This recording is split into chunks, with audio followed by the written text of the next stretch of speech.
5 usi etici dell'IA per gli studenti. L'intelligenza artificiale come un compagno critico, come un tutor che aiuta gli studenti a comprendere meglio gli argomenti senza sostituirli. Quando gli insegnanti pensano all'utilizzo dell'IA in classe, solitamente la vedono come una macchina per barare, per fare copia e incolla. Iniziamo a considerarla in maniera diversa, come scaffolding cognitivo. Ovviamente dovremmo noi stessi aiutare i nostri studenti a capire come utilizzare l'IA in maniera critica ed etica, secondo le linee guida del MIM sull'utilizzo dell'intelligenza artificiale in classe, affinché l'IA non sostituisca il loro pensiero e la loro capacità di scelta. Infatti, se utilizzassimo l'IA semplicemente come un generatore di riassunti, di mappe o facessimo fare tutti i compiti a lei, in realtà ci sarebbe quella che viene definita la delega cognitiva, quindi l'IA fa il lavoro al posto dello studente, genera il prodotto finale, sostituendo il suo pensiero e la sua capacità di scelta. In realtà l'utilizzo etico è quello di immedesimare, diciamo, l'IA in un tutor che offre il suo supporto per un migliore apprendimento delle conoscenze e delle competenze. Vediamo quali sono questi 5 utilizzi critici dell'IA. Il primo sicuramente è il Socrate digitale, quindi utilizzare l'IA per far venire fuori da ogni studente quello che già sa e quello che puoi imparare grazie all'utilizzo dell'IA come supporto. Lo specchio metacognitivo, quindi l'utilizzo dell'IA per riflettere sul proprio pensiero e sul proprio apprendimento. Il coach di scrittura, in cui l'IA non si sostituisce allo studente nello scrivere, ma lo aiuta a riflettere sui propri errori.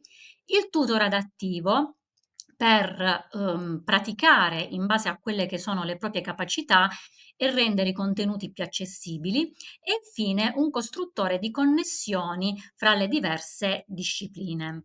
Partiamo dal caso di utilizzo numero uno, cioè l'IA come un Socrate digitale.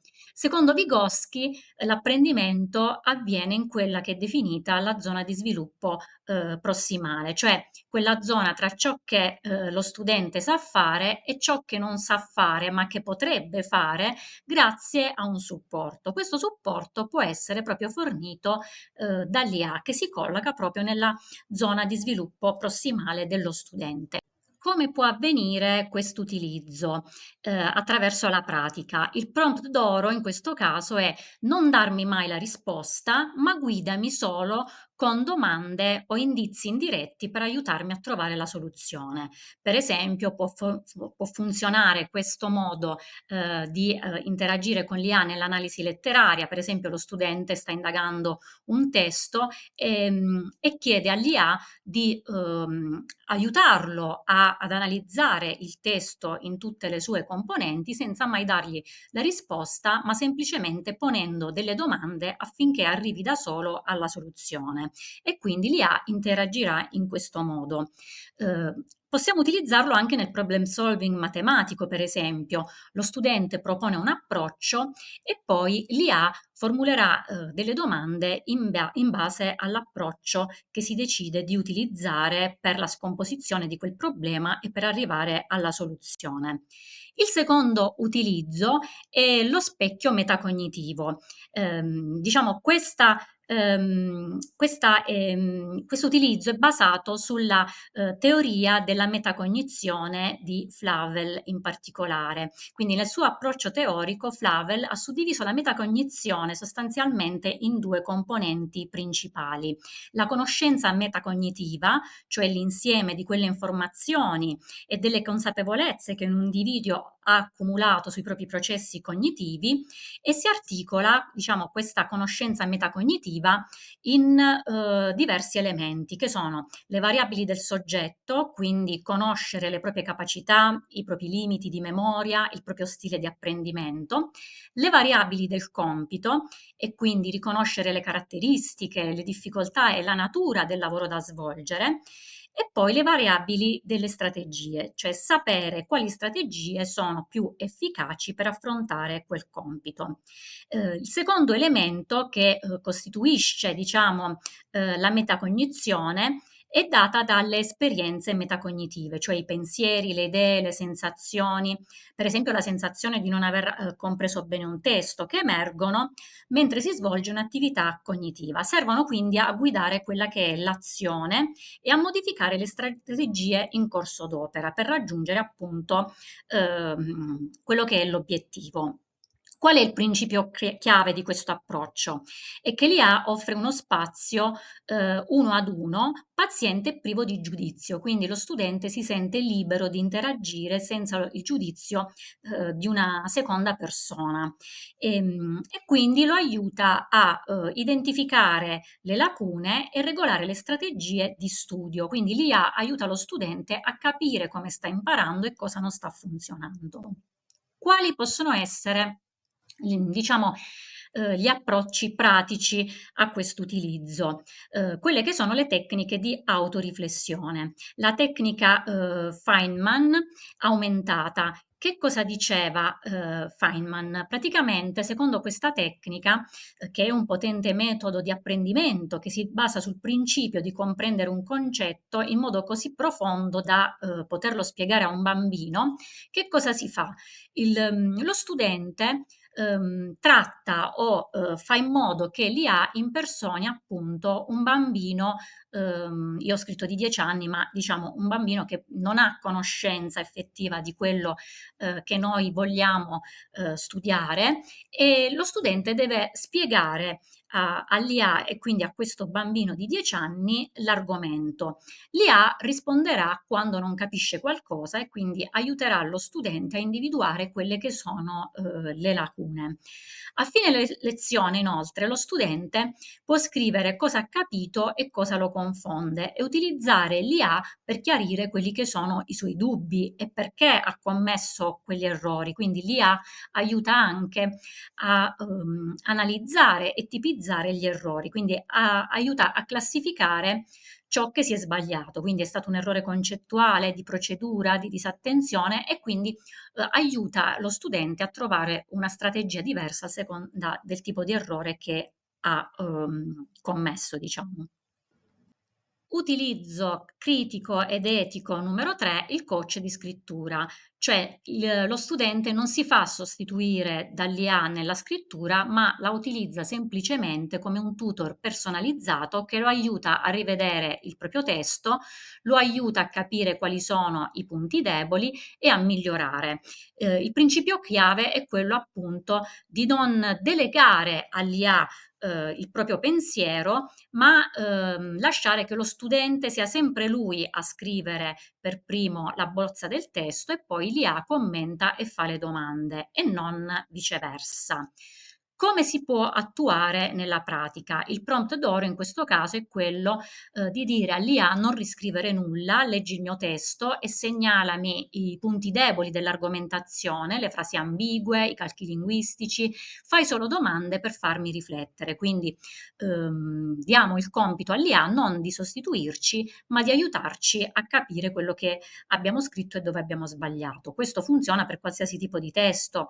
Io adesso ho fatto un esempio del testo argomentativo, ma si può utilizzare anche come scaffolding narrativo, cioè prima di scrivere un racconto, per esempio l'IA può porre delle domande per aiutare a delineare quella che è la trama, il conflitto del personaggio e poi lo studente scrive da solo e magari fa rivedere alla fine il proprio scritto all'IA. Quindi il processo di scrittura diventa una sorta di circolo creativo in cui si parte dalla prima bozza, si ottiene il feedback dell'IA, si va alla revisione, si sottopone di nuovo la revisione all'IA fino a quando non si ottiene, diciamo, quello che è il testo a cui aspiravamo. Quarto utilizzo è quello di utilizzare l'IA come tutor adattivo per la pratica, e si basa sostanzialmente su quella che è la tassonomia di Bloom e la concezione di Bloom secondo il quale appunto, più del 90% degli studenti può padroneggiare qualsiasi contenuto se riceve tempo e supporto adeguati. Questo tempo e supporto adeguati possono essere forniti appunto, dall'IA. Infatti, qual è il principio chiave di questo utilizzo? Cioè, mentre i curricula tradizionali avanzano a velocità uguale per tutti, l'IA agisce come un personal trainer cognitivo, calibrando dinamicamente il carico per evitare la frustrazione o noia. Quindi ognuno impara secondo il proprio ritmo. Come si può utilizzare nella pratica questo approccio? Innanzitutto, per esempio, io ho fatto solo 3 esempi, però in realtà ce ne sarebbero anche altri. Il primo è la scalata di difficoltà, cioè dopo un esercizio, corretto, lo studente chiede all'IA: "Dammi un problema matematico simile, ma nascondi una complicazione che devo scoprire da solo". Quindi aiuta lo studente a fare sempre di più in maniera guidata.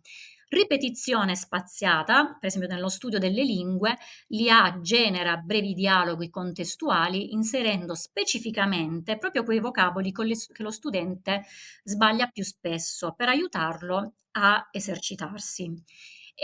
Altro elemento importante è che l'IA comunque può collocarsi in maniera ottimale per il suo approccio multimediale, multimodale, a quello che è lo Universal Design for Learning, che è proprio un approccio che aiuta siano insegnanti a progettare in maniera inclusiva i nostri materiali, ma aiuta soprattutto gli studenti che imparano secondo appunto il proprio stile di apprendimento. Infatti l'IA può riformulare spiegazioni complesse spezzandole in micro step, può utilizzare analogie visive, può utilizzare immagini, può utilizzare video, quindi può utilizzare diversi canali a seconda di quelle che sono le difficoltà del singolo studente. Andiamo infine diciamo, all'utilizzo critico numero 5, il costruttore di connessioni. In un mondo che è sempre più interconnesso, non possiamo più considerare le singole discipline in maniera a sé stante come dei microcosmi, ma la cosa importante per favorire un apprendimento che sia significativo e connesso alla realtà è quello appunto di creare connessioni interdisciplinari. E l'IA può aiutare lo studente, ma anche l'insegnante proprio in questo, perché se è vero che io insegno inglese e posso sapere tanto di lingua, di letteratura, non solo inglese ma anche italiana o di altre diciamo culture, è difficile poi tenere insieme un po' tutte le discipline che ci sono a scuola e quindi l'IA può aiutarci a metterle in relazione. Ehm, per esempio, può costruire delle mappe interdisciplinari, quindi partendo per esempio da un concetto fisico quale l'entropia, l'IA guida lo studente a trovare i parallelismi nella letteratura, nella filosofia, eccetera. Non solo, possiamo utilizzare l'IA anche come una sorta di giornalista attualizzante. In che senso? Per sviluppare il pensiero storico, lo studente può utilizzare l'IA per comparare meccanismi della storia passata con eventi dell'epoca contemporanea, quindi capendo come, cosa si ripete, diciamo, durante la storia e cosa no. Oppure può utilizzare l'IA come un detective cognitivo, cioè partendo da un problema reale, ovviamente possiamo intendere qualsiasi problema reale, in questo caso ho fornito un esempio perché i ponti oscillano, lo studente e l'IA co-costruiscono un piano di indagine unendo fisica, storia, ingegneria. Quindi partendo da un problema reale si può capire come quel problema reale poi si connette ed è fatto da diversi approcci e da diverse discipline. Riassumiamo brevemente gli usi tossici che costituiscono un po' la delega totale all'IA delle nostre capacità cognitive con un uso etico. Quindi vediamo un attimino. Il ruolo nell'uso tossico si delega l'output finale totalmente all'IA, mentre nell'uso etico si utilizza l'IA per fare scaffolding all'interno del processo. Il dialogo. Nell'uso tossico si chiede all'IA di fornire la risposta esatta, mentre nell'uso etico si chiede all'IA di porci delle domande per arrivare da soli a quello che è il nostro obiettivo di apprendimento. La scrittura. Si chiede nell'uso tossico di riscrivere e correggere magari un testo che ho scritto io, mentre nell'uso etico segnalami solamente dove la mia argomentazione è più debole, dove posso migliorare a livello per esempio sintattico o a livello appunto di lessico. La valutazione nell'uso tossico è accettazione passiva e acritica, mentre nell'uso etico in realtà la valutazione deve anche basarsi sulla, diciamo, convalida e analisi delle fonti e sul rifiuto critico, cioè nel momento in cui io ottengo un output con l'IA, innanzitutto devo scartare quelli che sono gli output generici, ma soprattutto devo andare a verificare le fonti e avere un approccio critico comunque a quello che l'IA ha. Per concludere, il vero traguardo dell'IA a scuola va oltre la semplice tecnica, va oltre lo spiegare ai ragazzi come utilizzare uno strumento di IA proprio tecnicamente, ma è importante educarli a usare l'IA per diventare delle persone consapevoli del proprio apprendimento e autonomi. Quindi lo studente del futuro io non me lo immagino come un esecutore di prompt, ma come un architetto della propria conoscenza. L'obiettivo finale di noi insegnanti dovrebbe essere quello di far capire ai ragazzi che a volte è importante non delegare, spegnere l'IA e pensare da soli. Quindi riprendendo un po' delle parole che non sono sicuramente mie, direi siate affamati, siate folli, ma soprattutto rimanete umani e soprattutto critici per far sì che diciamo tutto ciò che l'uomo produrrà in futuro sarà un prodotto effettivamente dell'uomo e non un prodotto omologato creato con degli algoritmi. Spero che questo, diciamo, questo spunto di riflessione vi sia piaciuto e vi sia stato utile. Se avete dei commenti da fare, li potete fare qui sotto al video. Volevo anche dirvi che io effettivamente ho creato queste animazioni, questa presentazione animata con l'IA. Se vi interessa, scrivete nei commenti animazione e con la vostra email e vi invierò diciamo quello che è stato il workflow creativo di questa presentazione. Se il video vi è piaciuto, inoltre vi invito a mettere mi piace e a iscrivervi al canale di GTeacher. Ciao e alla prossima!